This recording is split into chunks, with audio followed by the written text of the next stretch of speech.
성도 여러분 안녕하십니까?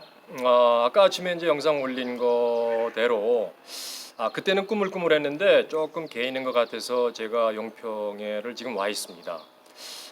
지금 시간이 오후 3시입니다. 오후 3시. 제가 아침 9시에 주배에서 출발했는데 아마 오늘 저녁에 이렇게 방송이 될지도 모르겠네요.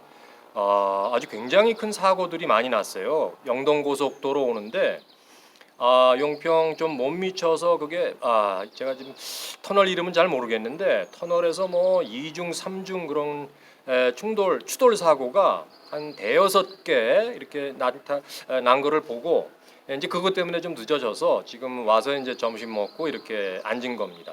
시간이 좀 걸렸죠?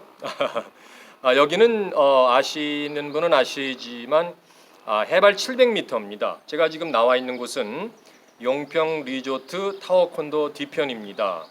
저 뒤에 보이시나요 혹시? 예, 저렇습니다. 풍경이 굉장히 멋있죠. 말씀드린 대로 이제 제가 코로나로 이제 집에만 있고 하니까 답답해서 좋은 공기 이제 쏘이러 왔는데 여기 공기 너무 좋아요. 이게 지금 내가 이렇게 바람이 좀 세가지고 막 주변 물건이 날아가고 그래서 잠깐 막 치우고 그랬습니다. 지금 이곳은 보시는 바와 같이 저기 지금 하늘 보이죠? 굉장히 파랗고요. 공기도 차갑고요. 서울 오늘 29도까지 간다고 그랬는데 여기는 지금 아까 오다 보니까 18도입니다. 섭씨. 굉장히 서늘합니다. 옷을 좀 약간 두껍게 입고 왔는데 아주 잘 입고 온 것 같습니다. 지금 뭐 보시다시피 지금 아주 진느른 초록색으로 변하고 있죠. 이것이 참 여름을 나타내는 거일 수도 있는데 여기 나오니까 벌써 마음이 상쾌해지고 아주 기분이 좋아지는데요. 여기에 겨울에 이제 아시지만 이제 발왕산이라고 1,500m 거의 되는 산이 있습니다. 그 산에 이제 올라가면은 케이블카로 말이죠. 올라가면은 겨울엔 춥지만 아주 뭐 공기가 차갑고 매섭고 상쾌하기도 합니다. 그래서 눈앞에 펼쳐지는 그 설경 아주 좋고요. 이런 대자연 하나님께서 주신 대자연에 나오니까 여러 가지 생각이 떠오릅니다. 여러 가지. 일단 용평하면은 아무래도 이제 사계절 휴양지지만 아무래도 여기는 스키장이 유명하지 않습니까? 저도 여기 스키장에서 스키를 배우고 이제 스키를 많이 타러 왔는데 이제 배우게 된 거 잠깐 말씀드리면은요. 제가 대학교 3학년 때 1978년 친구의 소개로 그 초등학생 영어를 가르치게 되었습니다. 근데 저기 부모님이 좀 부유하셨어요. 현대 아파트 압구정동 현대 아파트 40몇 평 거기에 당시에 사셨어요. 그러면은 굉장히 부유했죠. 그 애 어머니가 누구나 알만한 그런 화랑 경복궁 옆에 있는 그런 걸 경영하셨고요. 그 아빠는 이제 산업은행에 다니셨어요. 근데 딱 봐도 엄마가 아빠보다 훨씬 많이 버시는 거 그런 거 같이 보이더라고요. 근데 이제 겨울 방학이 되는데 두 분이 다 바쁘시니까 저보고 애 데리고 용평에 가서 좀 이렇게 놀다 와라 이러시는 거예요. 아주 그러고 저기 호텔 숙박 비용 뭐 스키 렌탈 비용 뭐 차비 식비 이런 걸 싹 다 주시는 거예요.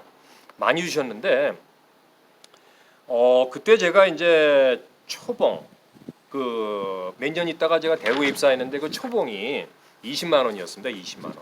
근데 이제 제가 10만 원을 받았는데 월 아르바이트 그걸로 말이죠. 근데 그것보다 한 뭐 3-4배를 주셨어요. 많이 주셨어요. 그래가지고 이제 그 돈 와가지고 그 돈 갖고 와가지고 애하고 이제 같이 입문편이 아니라 입문 초급반 거기에서 이제 스키를 강습을 받고 그래서 이제 제가 스키에 입문이라고 하기에는 좀 그렇지만 하여튼 스키를 타게 된 계기가 되었습니다. 결혼 후에 이제 가족과 함께 여러 번 찾고 했던 그런 추억이 어린 그런 용평 스키장입니다. 제가 또 스키 타다가 그거 이제 몇 년 지나서 얘긴데요. 결혼하고 난 다음 얘기죠, 물론. 아주 굉장히 큰 사고를 정말 저지를 뻔했던 그런 일이 있어요. 왜 그러냐면은 이유를 말씀을 드리면은 제가 한 번은 이제 이렇게 스키를 타다가 그 당시에는 슬로프가 많지 않았어요. 지금보다 한 3분의 1, 4분의 1 수준이었는데 그때 요새는 모르겠습니다. 그때는 제일 어려웠던 그 상급자 코스가 레드 코스였습니다.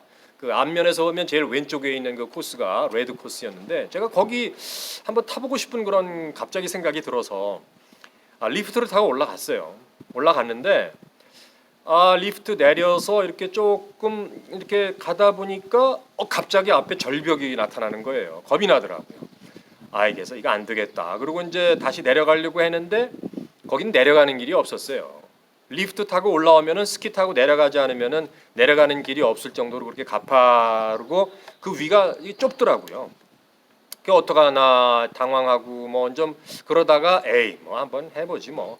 그러고 그냥 탔어요. 내려갔어요. 근데 뭐 이게 하도 이러니까 제어할 뭐 그런 그 엄두가 안 나고 그냥 정말 커다랗게 3번 굴르니까 밑바닥에 도착했어요. 뭐 스키, 뭐 스틱 이런 건 뭐 제 몸에서 벌써 분리가 다 됐고요. 근데 하나님께서 보호해 주셨습니다. 스키장에서 이렇게 사고 나면은 최소한이 골절상이거든요. 근데 뭐 타박상 하나 안 입고 정말 멀쩡하게 그래서 겨우 이제 정신 차리고 그 이정 이렇게 날아간 스키 스틱 이제 찾으러 다녔던 그런 기억이 납니다. 분명한 건 그때도 하나님께서 저의 위험을 참 건전해 주셨다, 구원해 주셨다 이런 생각을 지금 또 해보게 됩니다. 그리고 또 여기 와 보니까 정말 초록색 그 하늘의 푸른색이 너무 새롭거든요. 정말 푸르고 초록색이거든요. 그런데 하나님의 은혜를 받으면은 예전에 몰랐던 이런 초록색, 이 초록색이 이런 초록색이 이런 거구나. 이런 거를 새롭게 느끼는 그런 은혜의 체험을 제가 했던 경험이 있습니다. 하나님께서 창조하신 그런 그 천지 만물의 그 정말 피조물을 하나하나 보면서 하나님의 그 지혜로움과 경이로움 그런 경탄을 했던 그런 기억이 있는데요. 뭐냐면은 제가 1992년도에 이제 트레스 디아스라는 그 성령 체험 프로그램을 이제 경험한 적이 있습니다. 지금 온누리 교회에서는 그거를 아마 샤이닝 글로리라고 이제 하고 있는데요. 저는 그 샤이닝 글로리 전 단계인 전 단계가 아니라 원래의 형태인 트레스 디아스 통해서 정말 은혜 많이 받았습니다. 회개의 눈물도 많이 쏟았고요. 그때가 1992년이니까 제가 이제 물론 그 말레이시아에서 믿음을 갖고 했었지만 그냥 교회만 왔다 갔다 하는 형태였고요. 서울 와서도 이제 비슷한 형태였는데 그 트레스 디아스를 경험하고 나서 제 신앙에 눈이 띄었다라고나 할까요? 이제 그런 체험을 업그레이드 시키는 신앙 체험을 하게 되었습니다. 내용을 잠깐 말씀을 드리면은 3박 4일 동안 외부와 단절을 시켜요. 뭐 시계, 핸드폰 이런 거 다 이제 보관해야 되고요. 그러고 이제 거기서 찬양, 간증, 뭐 말씀 그런 거 듣는 겁니다. 더 이렇게 좀 세세한 그런 프로그램이 있는데 들어가는 분이 이제 모르고 들어가는 게 좋습니다. 알고 들어가면은 그 은혜가 반감된다고 하기 때문에 자세한 거는 이제 말씀을 안 드리고요. 여하튼 그 트레스 디아스를 통해서 저는 정말 회개의 눈물이 아마 그때가 처음이었던 것 같아요. 은혜를 많이 받았습니다 그때. 지금 이곳은 굉장히 이제 조용하고 이제 새 소리뿐이 안 들립니다. 가끔 이제 자동차 왔다 갔다 하는 소리가 들리는데 그건 뭐 이제 할 수 없고요. 지금 제 귀에는 뭐 새 소리가 이게 정말 이런 데 나오면은 서울에서 듣지 못하던 새 소리가 많이 들려요. 그래서 아침에는 특히 더 많이 들리고요. 가평에 있을 때 제가 아침에 새 소리 때문에 이제 아침을 깨고 그랬었는데 조용하고 정말 이 평화로운 지금 제 주변에 아무도 없습니다. 많이들 좀 나갔다고는 하는데 아직 뭐 이 영평은 바닷가도 아니고 산속이기 때문에 여름 휴가들을 아마 많이 오시지 않은 것 같아요. 지금 굉장히 조용합니다. 제가 말씀이 생각나요. 이런 조용한 곳에 오니까 그 이사야서에 어떤 말씀이 있냐면은 뭐 다 말씀드릴 건 없고요. 표범이 이제 저기 누가 하고 있냐면 어린 염소하고 같이 있어요. 사자가 소처럼 풀을 뜯고요. 어린애가 독사의 굴에 손을 넣었는데 뭐 거기까지만 나와 있어요. 성경은. 그런 것이 이사야가 이렇게 딱 환상 중에 본 거를 적어 놓은 거예요. 근데 제가 처음에 이사야서 볼 적에는 그 말씀은 다 이제 기억이 나시지 않습니까? 이게 도대체 무슨 말인가? 이게 어떻게 가능한 건가? 왜냐하면은 그런 어떤 맹수가 약한 동물하고 있으면은 공격을 한다거나 뭐 이렇게 항상 그런 약육 강식의 그런 동물의 본능의 그런 때가 아니겠습니까? 근데 어떻게 그런 일이 일어날 수 있습니까? 상식을 뛰어넘는다. 나의 상식으로는 이해가 안 된다. 그러나 분명한 건 성경의 말씀이다 하는 거죠. 그럼 그걸 도대체 어떻게 해석을 해야 되느냐? 이제 이게 문제가 될 수 있지 않겠습니까? 또 로마서 8장에 가면은 이렇게 쭉 사도 바울이 이제 고백을 하다가 느닷없이 그 어떤 피조물에 대한 얘기가 나와요. 그래서 8장 21절 보면은 그 피조물이 바라는 것은 썩어짐의 종로에서 해방되어 하나님의 아들들의 자유의 영광에 이르는 것이다. 이제 그런 말씀이 이제 튀어나옵니다. 이게 도대체 이건 또 무슨 말인가? 무슨 말씀인가? 그렇다면은 피조물, 여기도 다 피조물 아닙니까? 그렇다면 그 피조물이 전부 다 이 여기 있는 나뭇잎, 푸른 이런 것들이 하나님의 아들, 영광의 자유를 바라고 지금 있다. 지금 이렇게 해석이 되거든요. 근데 그걸 어떻게 정말 그 해석은 그렇게 할 수 있는데 그 나하고 무슨 상관이냐? 이제 이런 것들을 생각해 볼 수가 있죠. 그리고 또 이제 우리가 생각할 수 있는 것은 그리고 이제 어떤 거를 제가 또 말씀을 봤냐면은 생각났냐면은 에베소서 1장 10절에 가면 이런 말씀이 있습니다. 하늘에 있는 것이나 땅에 있는 것이나 다 그리스도 안에서 통일되게 하려 하심이라. 그러니까 통일되게 하는 그 주체가 있겠죠. 물론 하나님이시겠죠. 에베소서 1장 8절부터 10절까지는 영어 성경에는 한 문장으로 되어 있습니다. 근데 이제 이렇게 개역 개정 읽으면은 그게 한 문장으로 되어 있는지 참 조금 좀 이렇게 분간이 안 갈 수도 있는데 거기에서 보면은 하나님이 주어고 통일을 이룬다, 일치를 이룬다. 그게 이제 서술 부분이거든요.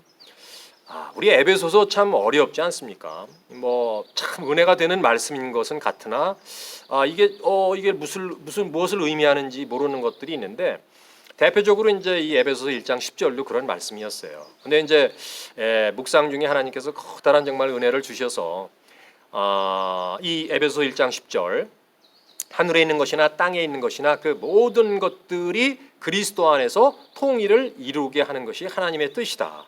굉장히 웅대한 선포이죠. 이제 그런 말씀을 이제 알게 하셨어요. 깨닫게 하셨어요. 근데 가만히 제가 이제 하나님 나라를 묵상을 왜 하나님 나라를 왜 제가 성경 70세 된 성도한테 이렇게 말씀드리면서 하나님 나라 잠깐 그런 게 당연히 있다라고 말씀드렸다고 제가 이 방송에서 말씀드렸지 않습니까? 하나님 나라 분명히 있지 않습니까? 근데 그거에 대한 것들이 성경에 엄청나게 많이 알게 모르게 설명이 되어 있지 않습니까? 그래서 이제 그런 것들을 좀 묵상하는 가운데에 하나님께서 그 아까 이사야서 말씀, 로마서 말씀이 하나님 나라 역사의 종말이 있지 않습니까? 지구의 종말이 있을 수 있지 않습니까? 성경에 나와 있습니다. 요한계시록에. 그렇다고 그러면은 그 후에 도래할 하나님 나라에서 이루어질 그런 풍경이다, 현상이다. 이렇게 이제 저한테 깨달음을 주셨어요. 장차 도래할 하나님 나라, 천국의 그런 모습이다. 그것은 아까도 잠깐 그 에베소 1장 10절에서 봤습니다만 자유함, 하나됨, 일치됨 이런 것들이었던 것 같아요. 왜냐하면 그리스도 안에서 모든 피조물이 때가 되면 통일된다 하는 거거든요. 그럼 통일된다라고 하는 게 이제 하나 되는 거 아니겠습니까? 일치되는 거 아니겠습니까? 영어 성경 보면은 그게 get together예요. get together. 그러니까 다 모인다는 뜻 아닙니까? 그렇기 때문에 사자 그런 맹수들이 모여도 하나님 나라에 가면 그런 맹수들이 모여서 있는데 하나님 나라는 그러니까 본능을 잊어먹게 하는 이제 그런 나라다 이런 것도 또 생각이 들고요. 자 그런 것들을 그러니까 어떻게 신약 성경에서 사도 바울이 다 고백을 할 수 있었겠습니까? 우리가 알지만 그 사도 바울이 삼층천을 다녀왔지 않습니까? 그 삼층천을 다녀온 사도 바울만이 할 수 있는 그런 에베소서 1장 10절 말씀이 아닌가 이제 그런 생각이 들었어요. 이제 그렇게 생각하니까 이제 이사야서 말씀, 로마서 말씀이 이제 이렇게 좀 알게 되는 것, 깨달아지게 되는 거죠. 방금 말씀드렸듯이 그리스도 안에서 하나님 나라에 가면은 하나님 나라에서 이제 하나님 나라의 본체가 그리스도이시니까 그리스도 안에 그런 모든 피조물이 모이게 되면은 본능이 없어지는 것이죠. 그런 조화를 이루게 되는 거죠. 사자가 이제 소와 같이 되는 게 가능하고요. 어린애가 뱀굴에 손을 넣어도 해를 입지 않죠. 독이 퍼지지 않는 것이죠. 독이 없는 거죠, 한마디로. 표범이 염소와 같이 평화롭게 이렇게 지낼 수 있는 곳. 그걸 어떻게 우리 상식적으로 생각할 수 있겠습니까? 생각해도 그것은 이 지구상 우리가 생각할 수 있는 그런 상식을 뛰어넘는 그런 상황 아니겠습니까? 그것은 하나님 나라뿐이 없는 거죠. 이제 그런 묵상이 되었고요. 또 로마서에서도 말씀한 것처럼 모든 피조물, 즉 자연에 있는 그런 어떤 그런 피조물이죠. 만물이 썩어짐의 종노릇한 데서 해방되어 하나님의 아들들의 영광의 자유. 그러니까 그것은 어떻게 보면은 이제 영화, 구원의 마지막 단계인 영화의 단계에 이르게 되면은 모든 피조물들이 그렇게 찬양과 영광을 하나님 앞에 예수님 안에서 모이게 되므로 하나님께 영광을 돌린다. 뭐 이제 이런 묵상을 제가 하게 되었죠. 그런데 문제는 다 묵상 좋은데 그게 나하고 무슨 관계가 있냐 이거죠. 무슨 관계가 있냐. 그런 어떤 구름에 뜬 것 같은 그런 형이상학적인 그런 묵상. 그게 어떻게 보면은 그 이론적인 묵상 같은 거는 우리가 충분히 할 수 있지 않습니까? 물론 그것도 굉장히 큰 은혜입니다. 왜냐하면은 그것을 거치지 아니하면 그런 실제적인 삶에 적용을 할 수 없다고 저는 생각을 하거든요. 그러니까 먼저 깨닫게 하시고 하나님의 그런 어떤 원리들을 말이죠. 그 다음에 이 삶에 적용하는 게 이제 순서라고 생각을 하는데 처음에 이제 그런 것들이 완전히 깨닫고 삶에 실천되기 전까지는 그럼 그게 도대체 나하고 무슨 관계가 있느냐라는 거를 저는 이제 좀 생각을 했었어요. 그런데 묵상 가운데 하나님께서 이제 림프종 이후의 은혜를 주시면서 하나님 나라에 눈이 뜨이게 되고 나니까 세상이 달라 보이는 거죠. 하나님 나라에 대해서 눈이 뜨이면은 가치관이 변합니다. 물질관, 역사관, 특히 어떤 세상을 보는 하여튼 관점이 달라지는 겁니다. 제가 지금 끼고 있는 이 안경도 지금 햇볕 때문에 이제 물론 끼고 있지만 제가 0.2입니다. 이게 교정 시력이 0.2. 지금 제가 일반적으로 지금 방송하고 있는 그 안경도 교정 시력이 0.2 미치예요. 제가 평상시에 이 안경 아니면은 그 안경을 끼고 다닙니다. 운전할 때나 이제 제대로 된 안경을 끼는데 사실 은혜 받고 이 안경을 끼고 다니게 되는 이유는 세상 것이 그렇게 별 의미가 없더라. 뭐 봐도 그만 안 봐도 그만 그런 상태이기 때문에 뭐 예전에는 이제 이렇게 시력 0.9, 1, 1.0 이렇게 나오지 않으면은 갑갑하고 그래서 이 안경 안 맞는 것을 잘 끼지 못했는데 이제는 희미하게 봐도 뭐 대충 뭐 물체는 알아볼 수 있지 않겠습니까? 사람이 오는구나, 여자구나, 남자구나 정도의 파악만 되는 것이지 세상을 볼 만한 그런 특별한 게 있지 않고 또 어떤 그런 저한테 하나님과의 관계를 이렇게 깨뜨릴 수 있는 파괴할 수 있는 그런 것들을 애초에 보지 않겠다 하는 그런 이제 의지의 결단으로 이제 이런 안경을 쓰고 있는 겁니다. 그래서 그것도 하나님 나라의 눈에 하나님 나라가 이제 저한테 띄게 됐고 눈에 그 결과일 수도 있는 거죠. 그래서 또 이제 깨닫게 된 거는 여러 가지가 있는데 이제 생각나는 것만 말씀 잠깐 드리는 거죠. 결국 하나님 나라는 나의 영원한 본향 아니겠습니까? 내가 가야 할. 그러니까 이 땅에서의 입고 있는 이 육신의 장막이라고 하는 거는 나그네의 삶이죠. 또 외계인의 삶이죠. 잠깐 거쳐가는 이 땅에서의 잠깐 삶이죠. 이 땅에서 정말 100년을 살겠습니까? 200년을 살겠습니까? 설사 그렇다 하더라도 제가 전번 방송에서 말씀드렸던 부자와 거지 나사로 이 땅에서 100년, 200년 아무리 호의호식하고 떵떵거리고 권력 휘둘렀다 하더라도 죽고 난 다음에 정말 두 군데 중에 한 군데 가야 되는데 하나님 나라냐? 그렇지 않느냐? 그렇지 않은 곳에 가서 영원토록 그런 그 부자와 같은 고통을 당한다라고 하면은 이 땅에서의 100년, 200년의 그런 호의호식이 무슨 소용이 있겠냐 하는 그런 생각이 저를 굉장히 많이 림프종이 은혜 주는 가온 묵상에서 생각이 되었죠. 그게 하나님 나라가 눈에 띄면 나오는 어떤 자동적인 결과, 현상이 아니겠느냐 이제 저는 그렇게 생각이 됩니다. 그래서 내가 가야 할 곳은 정해져 있어요. 그리고 그곳에서 찬송가 가사가 그런 게 있지 않습니까? 예수님을 생각만 해도 좋은데 정말 그분을 뵌다면 내가 얼마나 좋겠느냐. 그러니까 이 땅에서 앙망하는 그 예수님, 하나님을 내가 존전에 이렇게 같이 할 수 있고 뵐 수 있다는 사실, 이제 이런 것들이 하나님 나라에 대한 제가 갖고 있는 소망이에요. 소망. 부르심의 소망이 무엇이며 에베소 1장에 나오는 거, 이제 그런 부르심의 소망, 왜 성경에 소망에 대한 얘기는 많이 나오지 않습니까? 그런 소망이 결국은 뭐 이제 구원의 확신 여러 가지가 있을 수 있지만 저한테는 그 하나님 나라에 대한 소망이 상당히 중요한 곳으로 다가왔다. 이제 이렇게 말씀드릴 수가 있는 거죠. 이제 그런 묵상을 하는 가운데 예수님이 말씀하신 것처럼 저한테 정말 하나님 나라가 내게 임했구나라는 것을 저는 깨닫게 되는 겁니다. 하나님 나라의 속성이라는 것은 로마서에서도 얘기했지만 성령 안에서 의와 평강과 희락 아니겠습니까? 의와 평강과 희락이 제 안에 있거든요. 있는 걸 알거든요. 그렇기 때문에 의와 평강과 희락의 또 다른 말은 감사와 어떤 기쁨과 평안, 피스, 평강이죠. 이런 것들이 제 속에 있는 것을 이제 알기 때문에 하나님 나라가 나한테 임했다. 하나님 나라는 나의 소망이고, 왜냐하면 그곳에 하나님이 계시고 예수님이 계시고 정말 영원한 교제, 하나님의 영광 중에 영원한 교제를 나누게 되는 자로 그곳에 있다는 것 자체만 생각해도 굉장히 감격스럽고 기대되는 것입니다. 자, 그래서 그렇게 하나님 나라를 깨닫고 알게 하신 그런 하나님의 은혜, 사실 그 이제 은혜를 조금씩 더 이제 나누게 될 텐데 말이죠. 제게 아침에도 말씀드렸지만 아침 새벽에 주시는 은혜의 깊이와 폭은 정말 굉장히 컸습니다. 그거는 이제 시간 되는 대로 차츰 말씀드리기로 하고요. 오늘 좀 길어졌죠? 뭐 나와 보니까 뭐 상당히 기분이 좀 업되는 것 같고, 또 이런 데서 나와서 야외에서 이렇게 하나님 얘기하는 건 저 생전 처음이고요. 그래서 정말 너무나 감사하고 좋습니다.